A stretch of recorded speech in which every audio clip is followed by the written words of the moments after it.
Hi, my name is Tessa Olson, and today is March 26, 2019.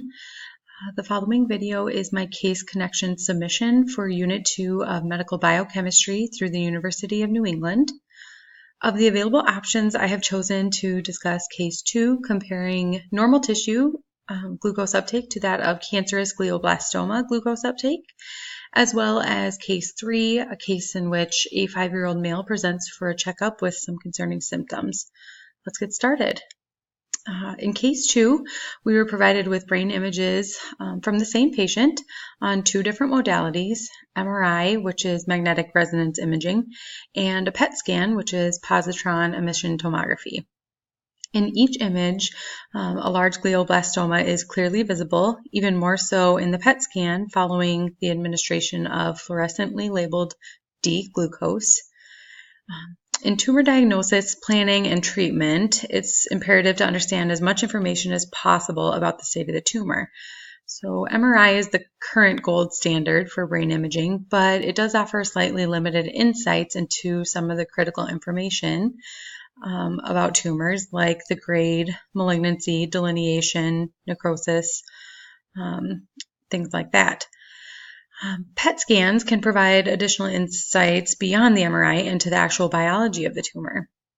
So this information can be useful for treatment planning, differential diagnosis, and post-treatment monitoring. So it's important to get a good idea of what these tumors are made of. In the PET scan images provided, there's an obvious increase in fluorescence or brightness in the region that we can see from the MRI is the site of the tumor. So we can infer that the increased brightness on the PET image is associated with an increased rate and or retention of glucose uptake by the tumor cells as compared to the cells of the surrounding tissue. So why is this true? Well, to better understand glucose regulation in cancerous tissue, it's really important to understand the glucose regulation in normal tissue. Glucose molecules are large and polar, and in other words, they don't readily diffuse across cell membranes. Rather, they're shuttled into different types of cells via isoenzymes that are embedded in the cell membranes themselves. These isoenzymes are called glucose transporters, and there are approximately 14 of them that have been identified. They're labeled GLUT1, GLUT2, GLUT3, and so on.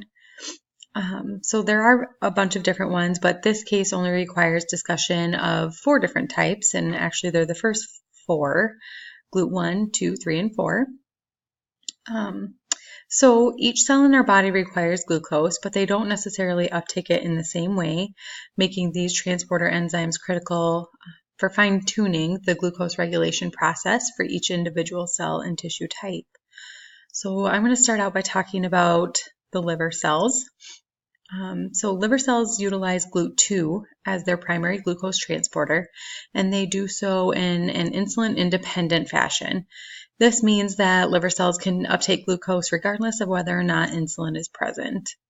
GLUT2 transporters are always present in the membranes of the cell, which allow for rapid uptake of glucose when blood glucose levels are high or in the fed state. Liver cells are also freely permeable via diffusion to glucose in either direction. So when extracellular concentration of glucose is high, GLUT2 isoenzymes will allow glucose to enter the cell freely, essentially traveling down the glucose concentration gradient.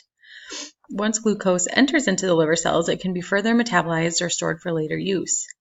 So the aforementioned process allows the liver to uptake glucose very quickly in the fed state. GLUT2 has a relatively high Km value, which is approximately 17 micromolar.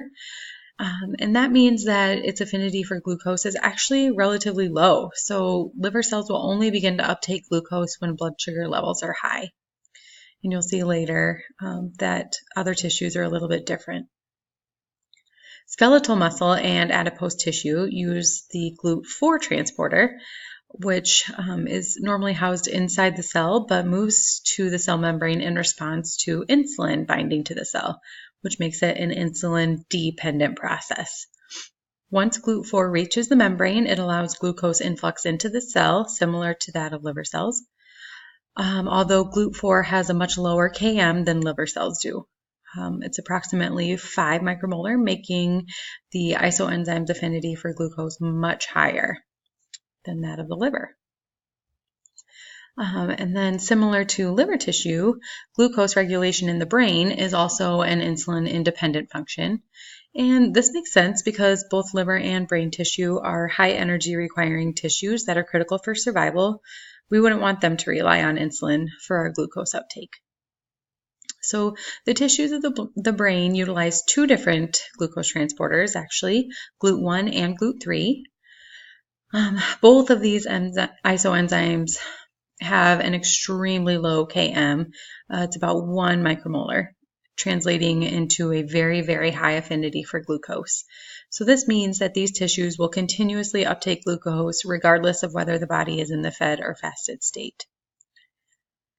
So comparatively, tumor cells are largely dependent on adequate supply of energy in order to support growth and their proliferation, migration, and invasion into surrounding tissues. From a biochemical standpoint, this process of proliferation alone is extremely energy costly. And despite this, cancer cells are able to thrive. So the question is, why is this?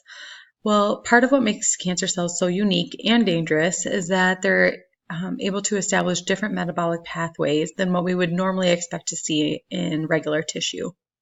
So for example, cancer cells often demonstrate the extreme and rapid use of aerobic glycolysis over that of oxidative phosphorylation. And this is known as the Warburg effect and means that cells can carry out glycolysis even though it produces less ATP than does the oxidative phosphorylation, which is a little bit counterintuitive. Aerobic glycolysis occurs so frequently in tumors that it is the basis of the diagnostic PET scan that we kind of discussed earlier. So as far as GLUT1 and GLUT3 transporters are concerned, because the cells are using a less efficient means to produce energy, they receive starvation signals from the cell and as a result are overexpressed in the cell membrane. So this means that an abnormally high number of GLUT1 and GLUT3 continuously feed the tumor cells large amounts of glucose. So not only is this advantageous, this increased and continued flow of glucose into the cell advantageous to the tumor, but it also accounts for the increased brightness and tissue differentiation that we saw on the PET scan at the beginning of the recording. So the next case, case 3, is that of a concerned mother and her 5-year-old son who is exhibiting some unusual symptoms: extreme thirst, periods of drowsiness, and frequent urination, things that you normally wouldn't associate with a healthy 5-year-old. So as one might expect, the provider ordered a blood test to check the insulin concentration and found that the patient's insulin measurements were significantly lower than those of the control at both time 0 and 1 hour after the glucose load was given. These test results, in combinations with the patient's symptoms and age, are likely indicators of diabetes mellitus type 1. So in a healthy individual, the insulin levels would be expected to be closer to those of the control. Insulin helps to control the